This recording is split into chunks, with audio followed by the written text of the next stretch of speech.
میرے نبی کی عدالت، میرے نبی کی دیانت، میرے نبی کی جرأت، میرے نبی کی شجاعت، میرے نبی کی فراست، میرے نبی کا حسن، میرے نبی کا جمال، میرے نبی کا کمال، میرے نبی کا جلال اگر کوئی بیان کرنا چاہے تو پھر سب کو آخر میں تھک کے ٹوٹ کے ہار کے چھوڑ کے ہاتھ باندھ کے اعتراض شکست کرتے ہوئے ایک شاعر کی طرح کہنا پڑتا ہے جس نے 40 برس تک میرے نبی کی سیرت پہ کلام نہیں تھا، سورت پہ کلام نہیں تھا، عظمت پہ کلام نہیں تھا، رفعت و منزلت پہ کلام نہیں تھا، جب لکھنے کا آغاز کیا عمر 30 برس، جب اختتام کرنے لگا تو عمر 70 برس، جب وہ 70 برس بھی تحریر پہ پہنچا تو اس نے ایک دن اپنا سارا کلام، اپنا سارا دیوان، اپنی ساری نعتیں، نظمیں، غزلیں، روایاں، کتابیں و اشعار ٹیبل پہ رکھے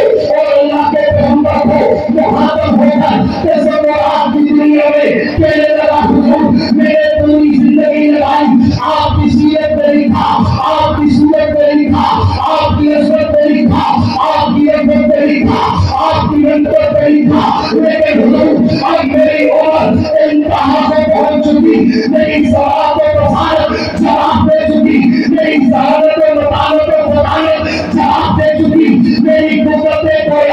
لٹ بنانے لگی، میرے ہاتھ اور پاؤں میں لمبا پانی ہونے لگا، میرے کرم کے جنبش ٹوٹنے لگے، میرے بات ختم ہونے لگے، میری سیاہی خوش ہونے لگی، لیکن